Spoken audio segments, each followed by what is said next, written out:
Lunch பாக்ஸை திறந்தா தக்காளி சாதம் ஒன்றோடு ஒன்று ஒட்டாமல் உதிரி உதிரியாக இருக்கணுமா? அப்போ உங்களுக்காகத்தான் இந்த வீடியோ. தக்காளி சாதம் சில சமயம் குழஞ்சு போகுது. அதை தவிர்க்க நான் செய்கிற இந்த சீக்ரெட் மெத்தடை ட்ரை பண்ணுங்கள். சிம்பிளாகவும் ஈஸியாகவும் சில சீக்ரெட் டிப்ஸோடவும் இந்த சாதம் எப்படி செய்கிறதுன்னு வாங்க வீடியோக்குள்ளே போய் பார்க்கலாம். Hi friends, welcome to my channel Shivin சுவை. இந்த ரெசிபி செய்ய 300 கிராம் அளவு, அதாவது 1.25 கப் அளவு சாப்பாட்டு அரிசி எடுத்து குக்கரில் சேர்த்துக்கலாம். அரிசியை குக்கரில் சேர்த்துட்டு தேவையான அளவு தண்ணீர் ஊற்றி 3 முறை நல்லா கழுவி எடுத்துக்கலாம். அரிசியை கழுவுன பிறகு அதில் இருக்கிற தண்ணீரை நம்ம சுத்தமாக வடித்து எடுத்துக்கலாம். 1 கப் அரிசிக்கு 2.5 கப் தண்ணீர் வீதம் நாம் எடுத்திருக்கிற 1.25 கப் அரிசிக்கு 3.25 கப் அளவுக்கு தண்ணி சேர்த்துக்கலாம். தண்ணீர் சேர்த்த பிறகு அரிசியை ஒரு 15 நிமிஷம் அப்படியே நம்ம ஊற வச்சுக்கலாம். 15 நிமிஷம் ஆயிடுச்சு பாருங்கள். இந்த அளவுக்கு நல்லா அரிசி ஊறி வந்துருச்சு. இதுக்கு மேலே நம்ம அரிசியை ஊற வைக்கக்கூடாது. நாம் குக்கரை மூடி வச்சு வெயிட் போட்டு விட்டுக்கலாம். பற்ற வச்சு குக்கரை அடுப்பில் வச்சு 3 விசில் விட்டுக்கலாம். உங்கள் குக்கரில் நீங்கள் எத்தனை விசில் விடுவீர்களோ அந்த அளவுக்கு விசில் விட்டு எடுத்துக்கோங்க. ஆனால் சாதம் உதிரி உதிரியாக இருக்கணும். குக்கரில் 3 விசில் வந்துருச்சு. இப்போ நம்ம அடுப்பை அணைச்சிக்கலாம். நிமிஷம் கழித்து நாம் இப்போ குக்கர் மூடியை திறந்துக்கலாம்.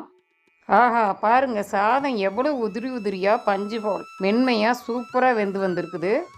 ஒரு அகலமான பாத்திரத்தில் 3 கப் அளவு சாதம் எடுத்து நம்ம நல்லா ஆற வச்சுக்கலாம். இப்படி ஆற வச்சு சேர்க்கும்போது சாதம் பஞ்சு போல் மென்மையாகவும் நல்லா உதிரி உதிரியாகவும் கிடைக்கும். இப்போ நாம் அடுப்பை பற்ற வச்சு ஒரு வாணலி வச்சுக்கலாம். வாணலி நல்லா சூடான பிறகு அதில் 2 டேபிள் ஸ்பூன் அளவுக்கு எண்ணெய் சேர்த்துக்கலாம். எண்ணெய் நல்லா சூடாகி வந்துருச்சு. 1/2 டீஸ்பூன் அளவுக்கு கடுகு சேர்த்துக்கலாம். கடுகு பொரிய ஆரம்பிச்சிருச்சு. இப்போ 1 டீஸ்பூன் அளவுக்கு கடலைப்பருப்பு, 1 டீஸ்பூன் அளவுக்கு உளுத்தம்பருப்பு சேர்த்துக்கலாம். கடுகு பொரிந்து கடலைப்பருப்பு உளுத்தம்பருப்புலாம் ஓரளவு சிவந்து வரும் வரைக்கும் அப்படியே விடலாம். பாருங்க, கடுகு பொரிஞ்சு கடலைப்பருப்பு உளுத்தம்பருப்பெல்லாம் ஓரளவு நல்லா சிவந்து வந்துருச்சு. நம்ம 2ஆக நறுக்கி வச்சுருக்கிற 3 பச்சை மிளகாயை சேர்த்துக்கலாம். பச்சை மிளகாய் சேர்த்த பிறகு பொடியாக நறுக்கி வச்சுருக்கிற 6 பல் பூண்டு சேர்த்துக்கலாம். கூடவே நாம் 1/4 டீஸ்பூன் அளவுக்கு பெருங்காயத்தூள் சேர்த்துக்கலாம். அது கூடவே 1/4 டீஸ்பூன் அளவுக்கு மஞ்சள் தூள் சேர்த்துக்கலாம். மஞ்சள் தூளை நம்ம எப்போவும் எண்ணெயில் சேர்த்தோம்னா பச்சை வாசனை சீக்கிரம் போயிடும். அதோட சமையலுக்கு நல்ல நிறம் கொடுக்கும். கூடவே 1 டீஸ்பூன் அளவுக்கு சோம்பு சேர்த்து நல்லா பொரிய விடலாம். சோம்பு நல்லா பொரிஞ்சு வந்துருச்சு. 2 கொத்து கருவேப்பிலையும் நம்ம உருவி சேர்த்துக்கலாம். கருவேப்பிலை சேர்த்ததுக்கு அப்புறமா நீள்வாக்கில் நறுக்கி வச்சுருக்கிற ஒரு பெரிய வெங்காயத்தை சேர்த்துக்கலாம். வெங்காயம் சேர்த்துட்டு கண்ணாடி பதம் வரும் வரை நல்லா வதக்கி விட்டுக்கலாம். இப்போ நாம் சேர்த்த வெங்காயம் நல்லா வதங்கி கண்ணாடி பதத்துக்கு வந்துருச்சு. வெங்காயம் இந்த அளவுக்கு நம்ம வதக்கும்போது சாப்பிட்டா வாயில் கழுவி விடும்போது ரொம்ப சுவையாக இருக்கும். கூடவே 1 டீஸ்பூன் அளவுக்கு தனி மிளகாய்த்தூள், 1 டீஸ்பூன் அளவுக்கு காஷ்மீரி மிளகாய்த்தூள் சேர்த்துக்கலாம்.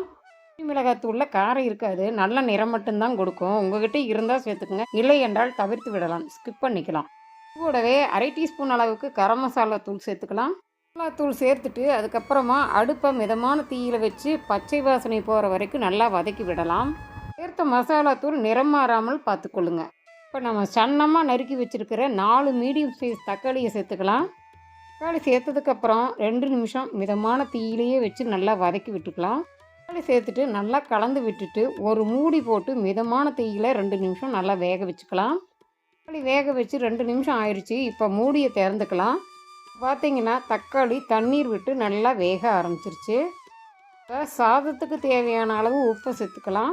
உப்பு சேர்த்த பிறகு நல்லா கலந்து விட்டுட்டு மறுபடியும் மூடி வச்சு 2 நிமிஷம் நல்லா வேக விடலாம். 2 நிமிஷம் ஆயிடுச்சு. இப்போ மூடியை திறந்து பார்க்கலாம். இப்போ நம்ம சேர்த்த தக்காளி நல்லா வெந்து மசிஞ்சு நல்லா குலைவாக வந்துருச்சு. நாம் ஆற வச்சு எடுத்து வச்சுருக்கிற சாதத்தை தக்காளியோடு சேர்த்துக்கலாம்.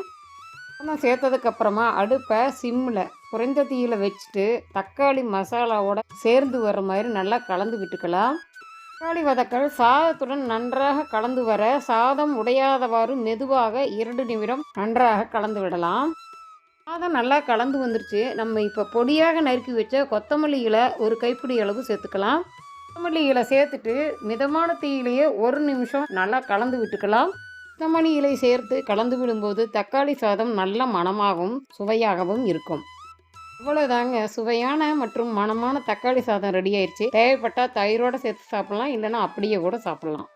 நீங்களும் இந்த ஈஸியான உதிரியான தக்காளி சாதத்தை செஞ்சு பார்த்து உங்கள் ஃபீட்பேக்கை கமெண்ட்டில் சொல்லுங்கள்.